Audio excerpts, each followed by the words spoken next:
and welcome back to another episode of the Nothing to Do podcast. I am your host, Jeremy, and yes, I'm back at my clearly lazy, half-assed attempt of chasing a dream. How long has it been now since I've been on the airwaves, folks? Too long. Jeremy, where you been at? Where have you been? You said you wanted to become famous, that you wanted to become Joe Rogan or Joe Budden or fucking the Nelk Boys or the fucking, I don't know, Bill Burr, whoever you want to, Mark Maron, whoever you want to call it. What happened? You said you always talk about, I know. What can I say? I'm slacking. I'm uncommitted. I'm inconsistent. But nevertheless, I am back after a long, hardworking, but yet a fun summer.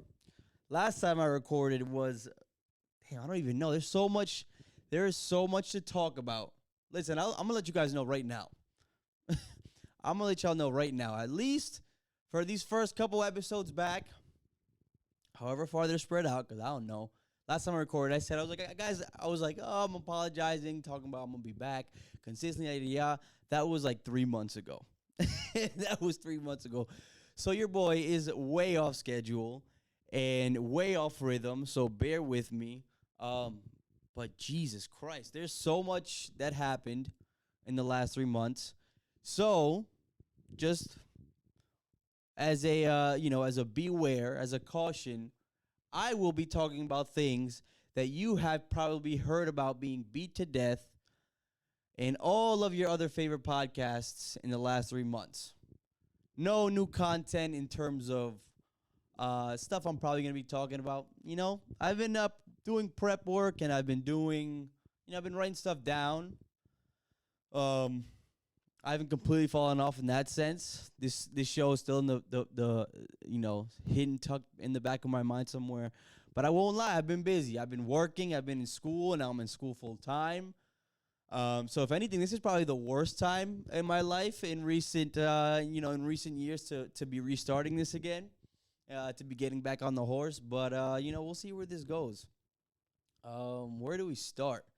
I don't know. Where do we start? We can start with Lizzo. We can follow up on some Lizzo stuff. I don't have too much to say on Lizzo because, that situation's been spoken for. And I also haven't kept up with the story. I feel like the last thing that I heard about the whole Lizzo ordeal is that some of those backup dancers have retracted their statement. Now, let me rewind for a bit. For those of you who are like, Jeremy, what are you talking about? What do you mean Lizzo? What do you mean follow up on Lizzo? I have no idea what you're talking about. Do you have the inside scoop on this whole story about Lizzo?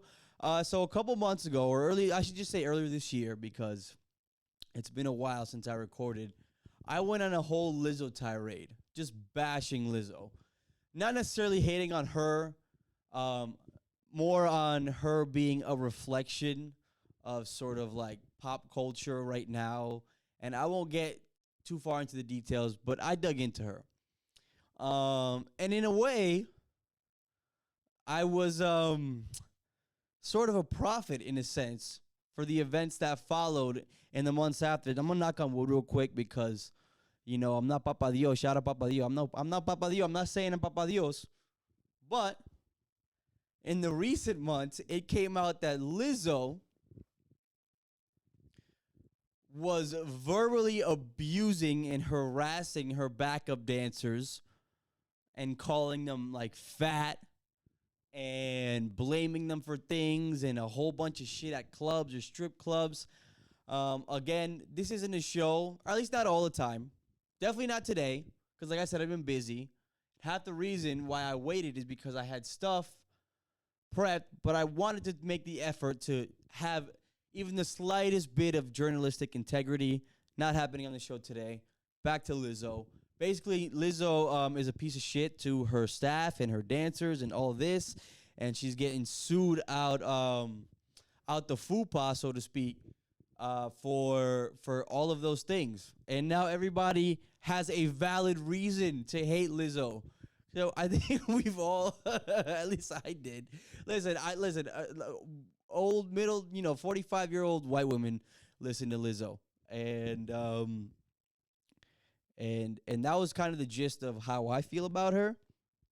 But hey, to each his own. We'll see where that falls out the other end. But yeah, for those of you waiting for me to follow up, that's all I got to say on the matter now. I actually would love to break down this whole Lizzo situation um, with somebody on the chair to my right, just because I probably need a little bit of perspective. I won't lie. There's something in me saying, my opinion on this whole Lizzo thing is probably there's probably let's just say it's probably very problematic in a lot of ways. So I would love to break that down. Not necessarily to say I will change my stance on how I feel about how Lizzo has been um, a fat pillar in pop culture for the last however many fucking years she's been famous. But I won't dive into my wormhole too much today.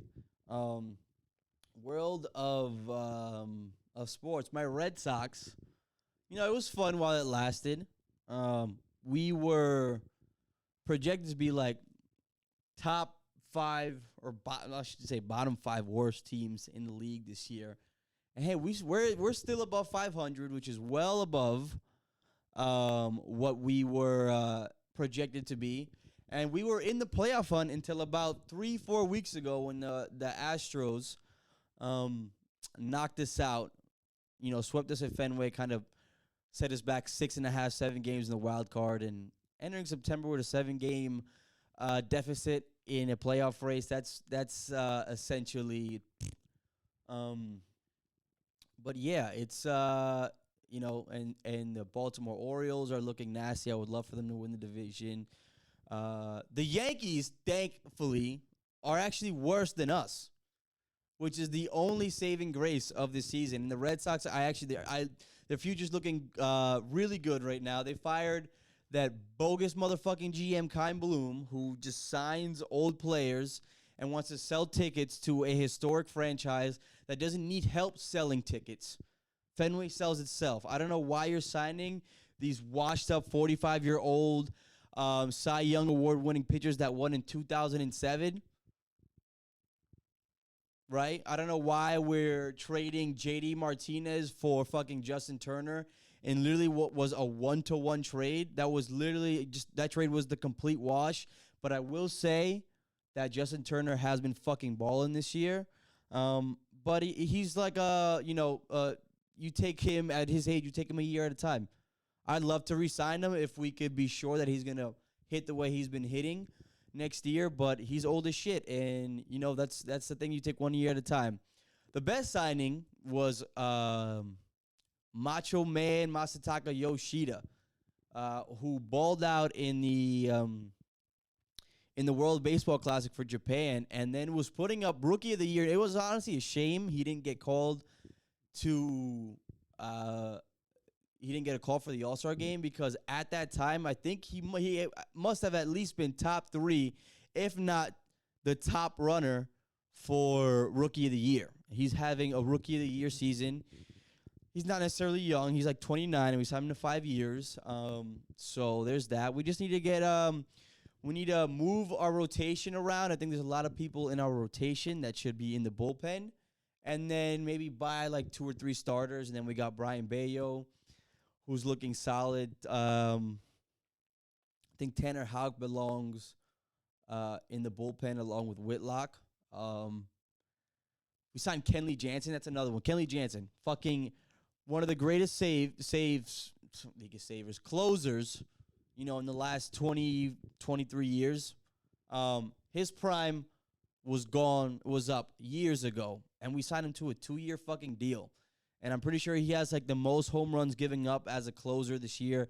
Hasn't had a terrible year. Somehow got called to the All-Star game. Probably just like a little, politics, legendary. He got his like 3,000 save this year, 2,000 save. I don't know.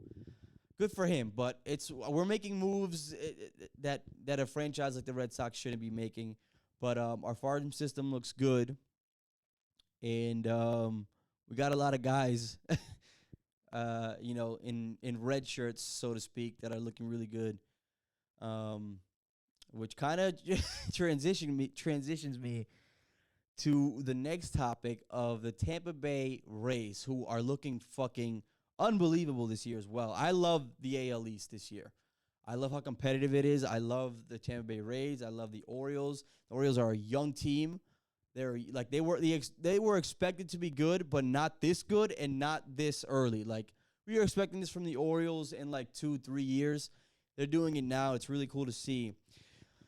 The Rays, however, still looking solid, but they lost a big, big, big bat, big glove in the name of Wander Franco, a fellow compatriot of the Dominican Republic.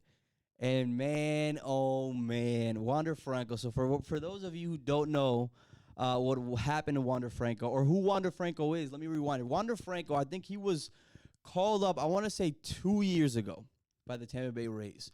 Number one prospect in the MLB pipeline, gets called up and completely lives up to the hype. Fun player to watch, switch hitter, great glove edge short, had some big hits in the playoffs against the Red Sox and other teams in his career. So in his short, like 2.5 year career, this guy to the moon. You know, it goes Fernando Tatis, Juan Soto, Vladdy, and Wander Franco, and not necessarily in that order, right?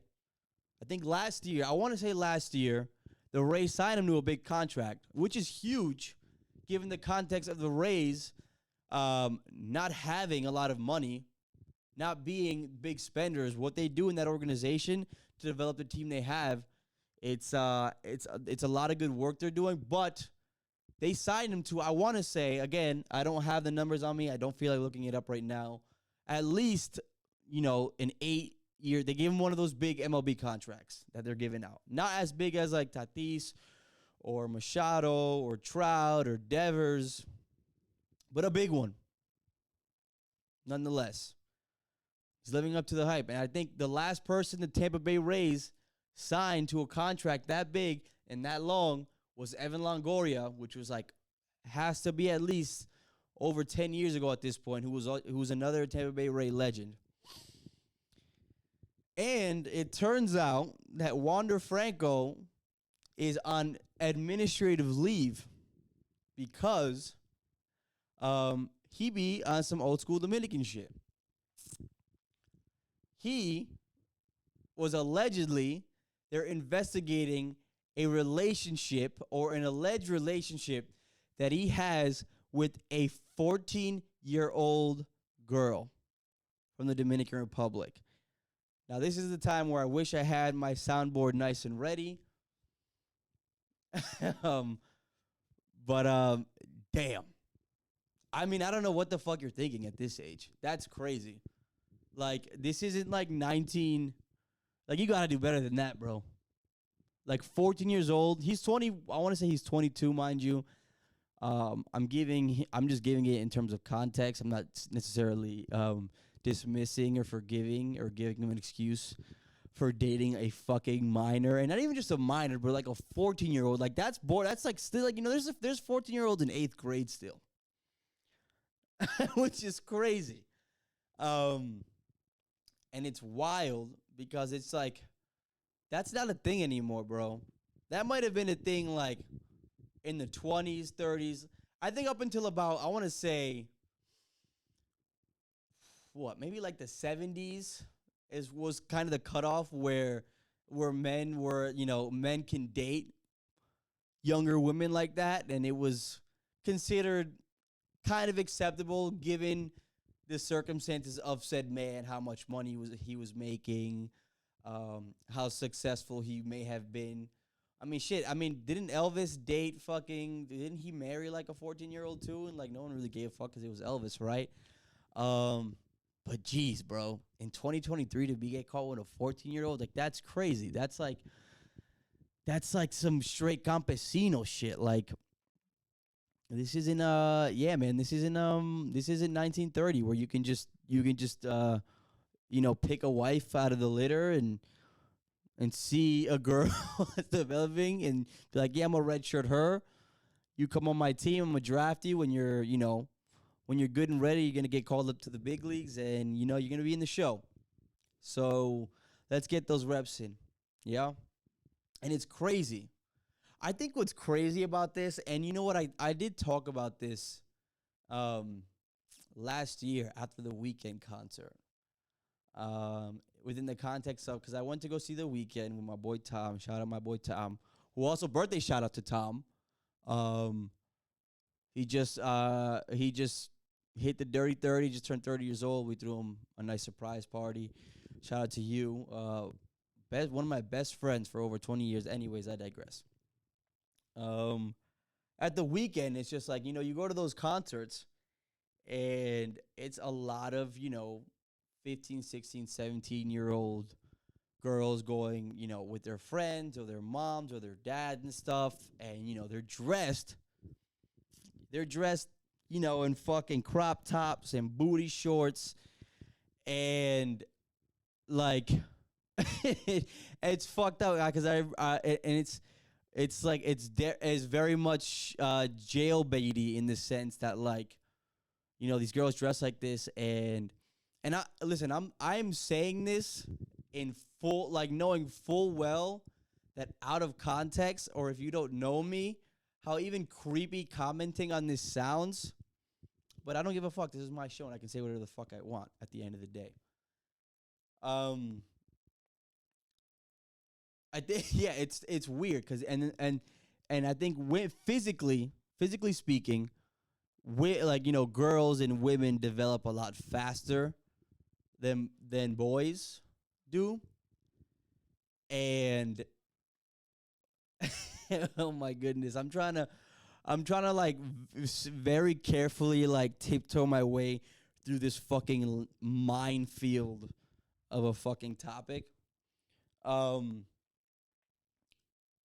but it's just like I feel like those places and girls like that, and like it's such a hotbed and a trap for like older lonely men, I guess, who probably tend to like gravitate towards dating like young women in a creepy way. And I know there's a lot more that goes into that as well. And I'm also speaking in a context from an experience I had with somebody I know who's exhibited some creepy behavior, and that's as much as I'll leave it in terms of who I'm talking about. Um, but yeah, man, I remember being at that Weekend concert, and like I was like just like jamming out, like with I think it was like it wasn't even the Weekend wasn't even up. It was still K Tronada doing his set, and like there was some high schoolers in front of me, and they were turning around like talking to me, and I was just like very much like, okay, yep, like very much like I like don't even make contact with me, like don't even look at me.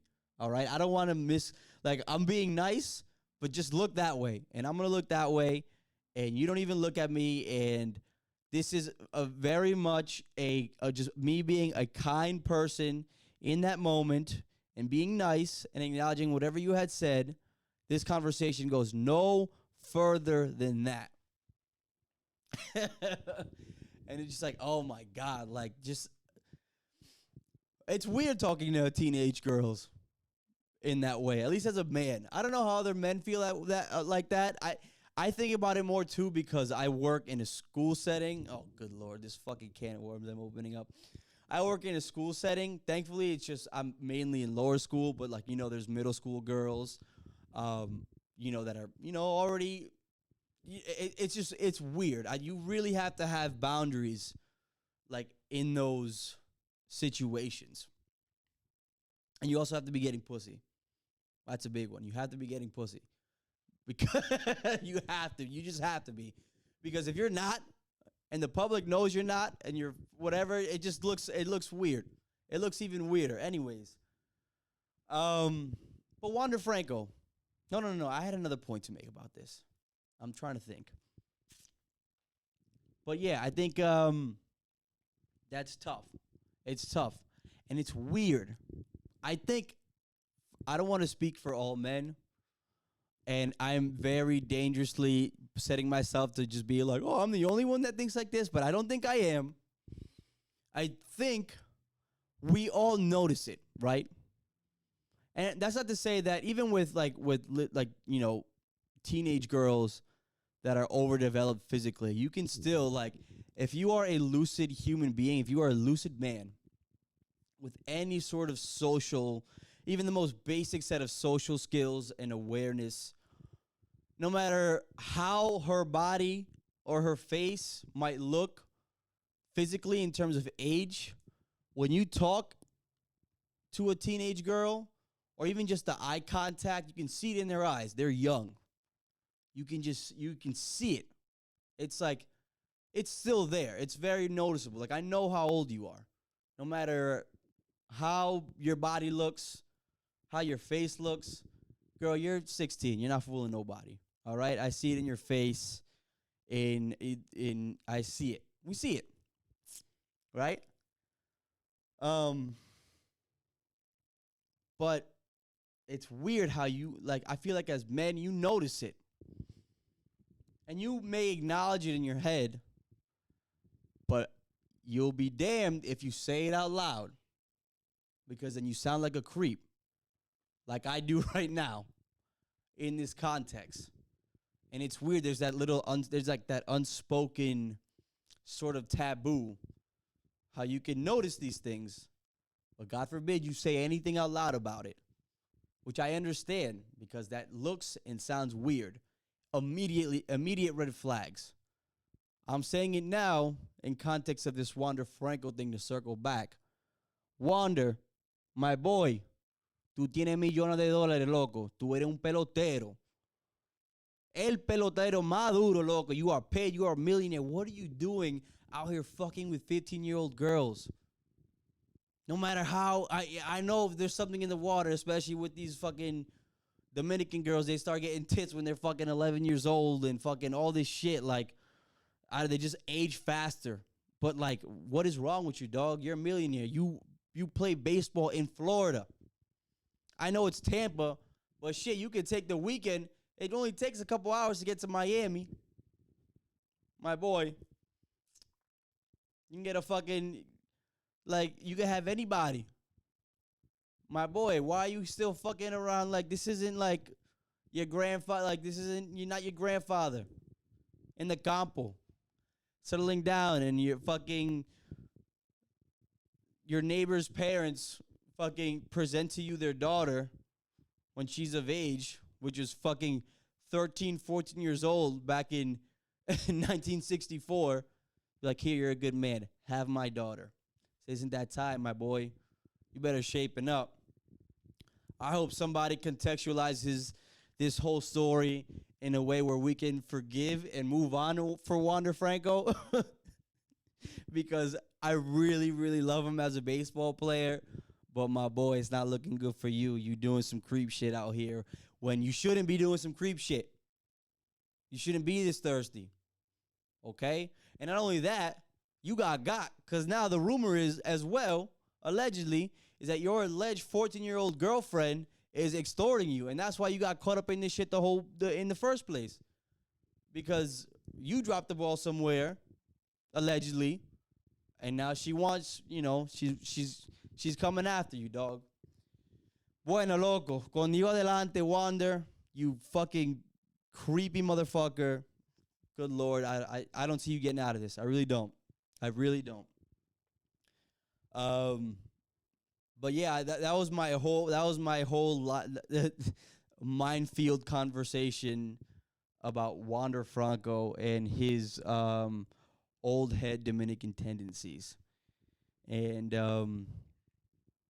yeah, there's just I don't know what's with that creepy. I mean, speaking of creepy behavior, and this isn't even creepy behavior. I don't know what the fuck is going on with Stephen A. Smith right now. There's a bunch of shit going viral. Like, my boy is just shooting his shot to the mediator of First Take this season. I don't know her name. I forget her name. You know what? I should look her name up. At the very least, she's a baddie. I don't mediator. How do you spell mediator? Mediator. Yeah, that's it. TOR of First Take. Oh, not the First Testament. What the fuck? of First Take. What's her name? Molly Karam. I don't know if that's how you pronounce her name. Molly Karam. She's a baddie. Absolute smoke. She's the mediator for First Take, and Stephen A. Smith has just been fucking chucking 45-foot jumpers, eyes closed from half court, just shooting his shot on the show, live on air. No shame, especially in the climate that we're still in. And mind you, ESPN is owned by Disney. And Disney is like that shit does not does not fly around Disney. I don't know what's gonna happen. Listen, I hope that maybe they, hopefully they are like in a secret little relationship, and that's why he feels confident and shooting his shots. Some of the shit he was saying, I should have brought it up again. I didn't prep to that extent for this episode. But yeah, he be talking about her legs on air and the glancing looks he throws at her. Like, damn, bro, like you really want to lose your job. I think he's like heat check right now, because Stephen A. Smith, career wise, despite whatever you think of him as a media personality, journalist, his sports takes, whatever you want to say, he's been on fire for the last 10, however many years that First Take has been popping. When did First Take start really popping off? I want to say is it like the Jeremy Lin era of basketball, when I was like still in high school, like over 10 years ago. But yeah, bro, he's really reaching and testing his clout right now. Like, he's like, let me see what I can get away with. And he's really pushing the boundaries. Stephen A., my man, listen. Good luck to you, but if you're listening to this, which I 110% believe you're not, just be careful out there, dog. Be careful out there. You shooting your shot in a very open and it looks very much one way. And I can see those. I can already picture. I mean, he's having a conversation with HR like right now as I shoot this fucking episode. So fucking Stephen A. Smith, yeah. It's crazy. And speaking of, oh my God, the NFL fucking started. And it feels good because the Patriots have no expectations, especially given how good the AFC East is.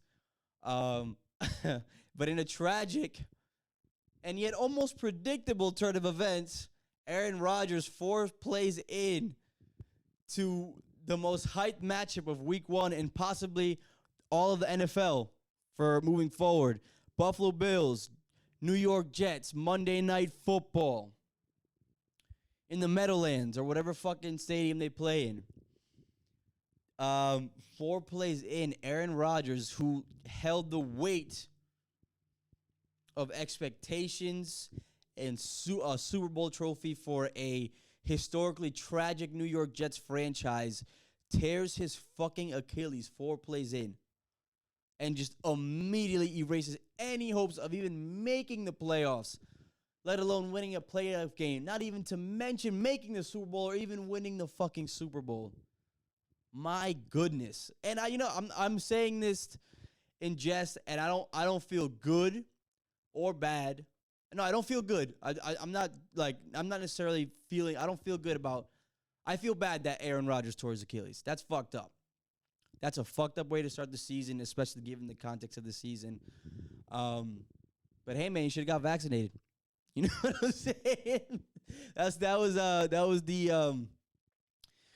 the Illuminati coming after you for being anti-vax and pro-choice, pro-choice for the vax at least. And 4 plays in, they're like, "Oh yeah." Fauci was like, "Oh yeah, you don't want to get vax, motherfucker? You don't want to get vax? Yo, Tony, hit this nigga, man." Bye. Achilles shattered completely.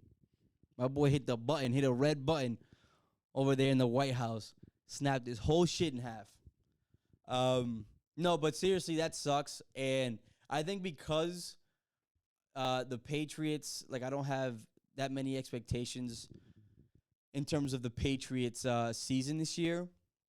I was actually looking forward to that Josh Allen, Aaron Rodgers matchup and just seeing the AFC, play out this year. And unfortunately, that came to an end about 7 minutes into the first Monday Night Football of the year. So, shit, man, get well soon. Hopefully, the Jets re-sign him, and we can, barring anything else that happens in the NFL in the next 365 days, we'll see Aaron Rodgers in a Jets uniform again next year, and we'll see what happens with that. Yeah, Patriots actually looked really good against the Eagles, despite everything. I think they only gave up one offensive touchdown. They gave up 4 field goals. They gave up a defensive touchdown because Mac Jones is kind of a bum. And but our defense looks really fucking good, especially our red zone defense. Like I said, we only gave up one offensive touchdown to the fucking Eagles, probably one of the best offenses of all last year, if not the best offense of all last year. And I think because of the lack of expectations that we have, like we could sneak into the playoffs, or I don't know, we'll see. This is the Mac Jones year. Is he gonna stay, or is he a bum and he's gonna go? We'll see. Something else happened. So this is kind of the last big thing I wanted to talk about in this episode, and I'll probably touch on it again here and there. And again, listen, I'm going to be talking about a bunch of shit that you guys have already heard, takes and opinions on over the last 3 months. I don't give a fuck. I didn't get my shit off, so I'm going to get my shit off now. The big news that came out this summer, I don't know exactly who it was, but I don't know if it was from the White House, the military, whoever has that special clearance, testified to the Senate confirming alien life on Earth and contact with aliens between us and humans the last however many years. And it was a story that it blew up a little bit, right? For a second. Obviously it's like they confirmed, oh my God, can you believe that? Like they finally confirmed the existence of aliens here on Earth and in general, and our contact with them and XYZ and blah, blah, blah, blah, blah. And, it was a story for a while, for like a day, 3 days tops. It was a story. It was viral. It went viral on TikTok, some of the clips of the Senate hearing. And it's funny because when stuff like that happens, everyone, and myself included, and it was my first thought when this story broke. It's like, oh my God, like they're confirming the existence of aliens. Like, what is actually going on? Like, if they're confirming the existence of aliens and our contact with aliens and blah blah blah, then it's just like, what don't we know? And what's actually going on? And what are they actually trying to distract us from and hide from us? Oh my God, like this can't be good. This can't be good because of that. Yeah, I don't know. And that thought initially entered, my head. And then I thought about it. And around that same time that story went viral and that Senate hearing happened, something else almost equally, if not more important, happened. And that was that Biden or Congress, or however that works, that whole bill to cancel student debt died on the floor. And guess what? Our student loan payments, resume in less than a month. I was tight. At that. And it got me thinking. And we are quick to think when big stuff like, that alien Senate hearing happens, we're quick just to think beyond the scope of what actually affects us. Not even just just like what affects us as people, as a society, our daily lives, whatever you want to call it. And we want to think of it in like these grand, like macro terms, in terms of just like the state of the earth and what's actually going on. Is the world ending? Are the fucking aliens coming? Oh my God, is there a fucking asteroid coming to crash down on planet Earth in the next fucking 23 hours and 59 minutes?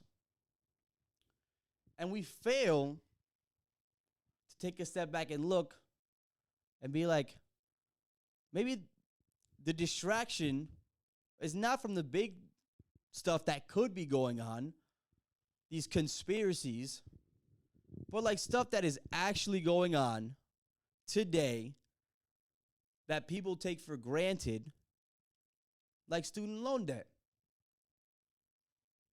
My theory is this happened just while they were about to kill the student loan relief on the floor, to distract us from the fact that we voted in a president who's one of his biggest topics, one of his biggest running points to get the young vote on their side is the cancellation of student debt. And if not cancellation, at the very least, some sort of relief of student debt. Yeah? And that bill died on the floor. I think it was a year ago where like they announced that they were going to do it. And, I filled out my application.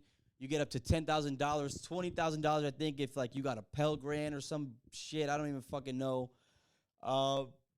I mean, that would have knocked that, even just that 10K would have, I'm not even asking for full forgiveness, even though that would be fucking lit. Just give me something. That 10K would have knocked off a chunk of my shit. Yeah? But no. They kill it as this whole alien shit is going on. So we're looking at this whole alien shit and we're thinking, what's going on? What are they distracting us from? That's what they're distracting us from. The fact that that trillions or billions, however, I looked it up when I had this conversation with somebody. Let me see. How much let's see the student loan debt. Let's see how much it is.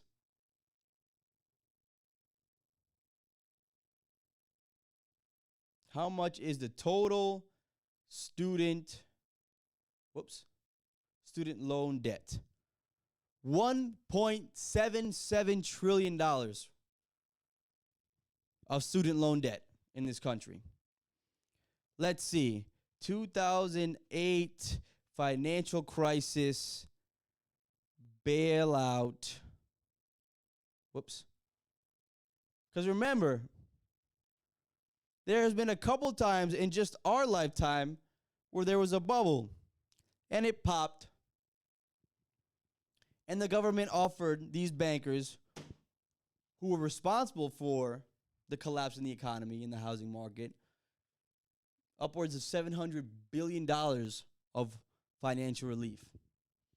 I'm not asking for the whole 1.77 trillion. Can we get a quarter of that? Can we get some sort of handful of chunk of that? We're people that are, we buy into this system, this American dream of going to school and pulling yourself up by your bootstraps and getting a good college education so you can be able to make a good, affordable living as a middle-class citizen. The middle-class dream, right? Who doesn't want to be able to own a house and have a family and still have enough money where you can do things, where not all of your income is set on just staying afloat, even if you own that house and have a family, right? So I feel like that it takes away attention from those types of things. Like we don't care about aliens. Like we want student debt relief. Yeah? We want fucking free healthcare. We don't have, like, there's Obamacare, which is not great. I'm working part-time now, so I lost all my health care. And that's like a big impact, like, in my life, in anybody's life, not having health care. A country that can afford it. We don't have free health care, but we have aliens. I don't give a fuck about no damn aliens. I want health care. I want some student loan relief, right? Or here's another one. And again, I don't know too much about the facts of the story because, again, I did not bring my journalistic intentions into this specific episode for various reasons. That being said, remember when Amazon a couple years ago was trying to basically buy out half of New York City? And thankfully that got blocked? Like, it's stuff like that that is crushing the quote-unquote American dream of being able to afford to buy a house without, having to pay out the fucking ass and then it not even being financially worth it, or having to buy a house and just, like, work through, have a crazy source or multiple sources of income just to kind of stay afloat, right? And that's happening. I think that's right now, even though that Amazon thing got blocked, that's happening in California, if I'm not mistaken. There is a corporation out in California. I don't know exactly what corporation, but it's buying a bunch of land and property and buildings to make apartment complexes and are outbidding, local everyday citizens for these properties so that they can end up owning, like, the majority share of, like, real estate in California, essentially killing, again, the American dream that we have been sold and spoon-fed for the last fucking, 400 years that this country has been in existence. So, yeah, like, we don't want aliens. We want to live more comfortably. And it's not like we're asking for much because America is 100% capable of doing all those things I just said. Right? People want to bring up things about, like, socialism versus capitalism. And honestly, like, this is honestly a way bigger topic to break down in terms of what capitalism is as an idea, as opposed to the society we actually live in and how it's practiced. I'm not saying I'm anti-capitalistic in that sense. I think for the most part, all forms of government are corrupt because people are essentially flawed in that way, and it always turns out that the people in power are 9 times out of 10 like fucking sociopaths. But that's another story or another conversation for another day. So I challenge you to think like this when stories about aliens or coronavirus or coronavirus is another thing. I won't touch that. Let me take that one back. But just like big stories like that just kind of feed into that conspiracy mindset, and you're trying to think about what they're actually hiding. The things that they're trying to distract us from are things that actually affect our everyday lives as Americans, as citizens.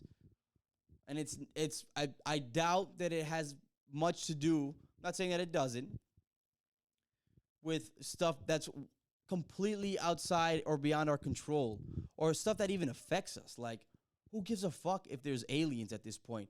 One, we all probably already knew that just from all the shit that has come out in the last 50 years, 60 years. It doesn't change the fact that I had to get up and go to work every day, and that I had to pay X amount a month for my credit card, and X for rent, and X for my student loans, which are not going to go up again. Thankfully, I don't have to fucking pay now because I'm back in school, but I had to take out more money to finish this master's program, right? So it's never stuff that's, people care too much about shit that is out of their control and want to feed into that, which is fun. It's fun to talk about sometimes. Uh, but in terms of like having real discourse about it, it's just like, okay, but you're taking away from the fact that like we don't have health care. We and just like the healthcare system in this country is shit. That there is a you know a president in office who ran with one of the biggest things being about the student debt crisis. Yeah. Um, upon a bunch of other things, and people don't want to think about that, and they just want to think about the fact that the Illuminati is planning the takeover. I mean, the takeover's done. It's done. This being like ever since the iPhone 4 came out, it's done. They have all your data. They have everything they need to do whatever they want you to do. And this is an excuse. This isn't an excuse to like not challenge certain forms of things, but it's just like that thinking you're thinking like, oh my god, they're gonna all microchip us and this, that, and the third. Listen, that ship has sailed. That ship has fucking sailed. Cause I'll be talking about some fucking Jordan 11s. I could say the word Jordan 11s in this podcast, and I'll go on my Instagram an hour later and I'll get a fucking ad for Foot Locker that they're dropping some new Jordans. Just like that. It's done. Let's challenge ourselves to think more critically about stuff that's actually is affecting us as American citizens and not about aliens, because they're not. They're just not. It's fun to talk about, but it doesn't really matter. It doesn't matter. So yeah, that's the episode for today. I also want to shout out my sister Vanessa, the doctor to be. Her birthday is tomorrow. We will be celebrating tomorrow. We'll be celebrating tonight and tomorrow. But happy birthday to you, Vanessa. I love you so much, and keep being the fucking shit and really smart and the best sister in the world. What else do I have to say? I think that's all for today, folks. So until next time, you dirtbags, holla.